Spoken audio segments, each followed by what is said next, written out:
Hi guys, welcome back to my channel. So আজকে আমি কথা বলবো এই বইটাকে নিয়ে। আমার 2026-এ পড়া প্রথম বাংলা বই দক্ষিণেশ্বরে আমার সেই দিনগুলি, মা শারদা, সঞ্জীব চট্টোপাধ্যায়ের লেখা। বাঙালি লেখকদের মধ্যে সঞ্জীব চট্টোপাধ্যায় আমার ফেভারিট অথার। অবশ্য আমি ওনার মাত্র একটাই বই পড়েছি, অন্যান্য বই পড়ে ওটার সৌভাগ্য হয়নি। আমি বাংলা জনরা খুব বেশি এক্সপ্লোর করি না। এই মঠ, মিশন, মনীষীদের জীবনী এগুলোই আমার বাংলায় পড়তে বেশি ভালো লাগে। তো যাই হোক, এই বইটা আমি অ্যামাজন থেকে পারচেস করেছি। এটা কেজিবি প্রকাশনের তরফ থেকে। আর এটার দাম 170 টাকা, হ্যাঁ 170 টাকা। কিন্তু আমি এটা অ্যামাজনে অফারে 148 টাকায় পেয়ে গেছি। তোমরাও পেয়ে যেতে পারো। এটা একটা হার্ড বাউন্ডের বই, খুব ছোট একটা বই, তোমরা যে কেউ পড়ে শেষ করতে পারো। আর বইটার পেজ সংখ্যা মাত্র 110। বইটার শেষে লেখক পরিচিতি দেওয়া রয়েছে ওনার সম্পর্কে, তোমরা দেখে নিতে পারো। আর বইটার যে পিছনে যেটা লেখা রয়েছে সেটা আমি তোমাদেরকে পড়ে শোনাচ্ছি। জয়রামবাটি থেকে দক্ষিণেশ্বর প্রায় 4 দিনের হাঁটা পথ। পিতার সঙ্গে সেই পথে শারদা এলেন দক্ষিণেশ্বরে। শুরু হলো মা শারদার দক্ষিণেশ্বরের জীবন। সে যে কী অসাধারণ অভিজ্ঞতা, আনন্দের হিল্লোল। ব্যস্ত ক্লান্ত পৃথিবীতে এই রকম একটি স্বর্গ আছে, কে জানতো। প্রতিটা মুহূর্ত যেন আনন্দের কণা।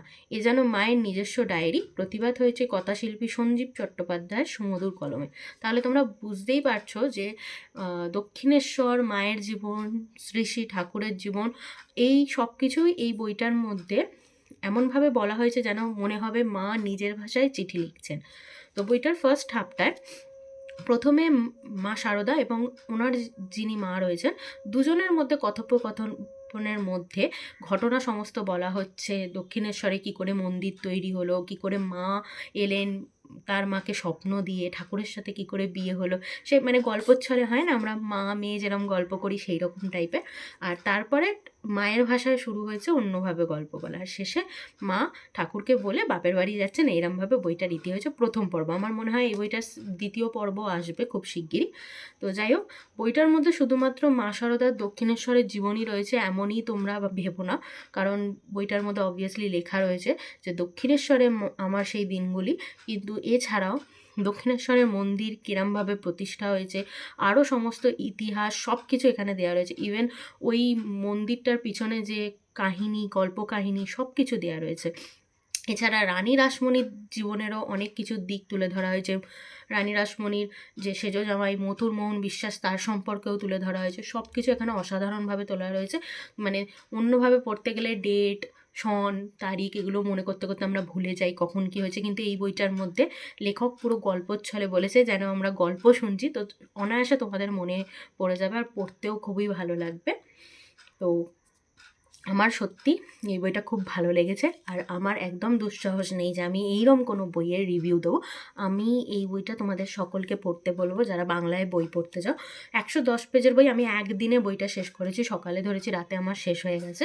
তো তোমরা পড়তে পড়তে খুব ভালো লাগবে যারা মা শারদার জীবনী শুনতে চাও। আর খুব সংক্ষেপে দক্ষিণেশ্বর, ঠাকুর, রানী রাসমণির সেজ জামাই, মায়ের সম্পর্কে একদম, যদি একদম শর্ট সামারি হিসাবে জানতে চাও না এই ইতিহাসটা, তাহলে তোমাদের অবশ্যই এই বইটা পড়া উচিত। যারা ঠাকুর, মা, স্বামীজি এদের জীবনীগুলো, মানে এখানে স্বামীজির সম্পর্কে সেইভাবে কিছু বলা নেই, আশা করি দ্বিতীয় পর্বে আমরা পাবো। কিন্তু যারা এই ঠাকুর, মা, রানী রাসমণি এদের সম্পর্কে জানতে ইচ্ছুক, যাদের কাছে সময়ের খুবই অভাব রয়েছে, যারা ঠাকুর মায়ের মোটা মোটা জীবনী পড়ে উঠতে পারবে না, তারা অবশ্যই এই বইটা পড়তে পারো। তাদের কাছে খুবই ভালো নলেজেবল হবে, অনেক কিছু তোমরা জানতে পারবে গল্পচ্ছলে। আর এছাড়া এনার জীবনী লেখক নিজেও বলেছেন এই বইয়ের মধ্যে যে এনাদের জীবনী তোমরা একটা বই পড়ে কখনো জানতে পারবে না। এনাদের জীবনী তো এনাদের নিজেদের মুখের বলা কথা থেকে মানুষ শুনে লিখেছে, তো অনেকগুলো বই পড়তে হয়, সেগুলো থেকে আবিষ্কার করতে হয়। তো সেখান থেকেই নিয়ে এই বইটা লেখা হয়েছে। আর যারা সাম্যকভাবে অল্প সময়ের মধ্যে জানতে চাও তাদের জন্য এই বইটা খুবই ভালো। তো তোমরা এটা অ্যামাজনে, আর খুব শিগগিরই তো কলকাতা বইমেলা আসছে, সেখানেও তোমরা খোঁজ করে নিতে পারো, অনায়াসে পেয়ে যাবে। আর আমার মনে হয় এই বইগুলো তোমরা উদ্বোধন কার্যালয়েও খোঁজ করতে পারবে, কারণ উদ্বোধন কার্যালয়তেও মা স্বামীজি ঠাকুরকে নিয়ে যে অন্যান্য বইগুলো বেরোয়, শঙ্করের লেখা আলাদা আদার্স বই, সেগুলো এখন পাওয়া যাচ্ছে উদ্বোধন কার্যালয়ে, সেখানেও তোমরা খোঁজ করতে পারো।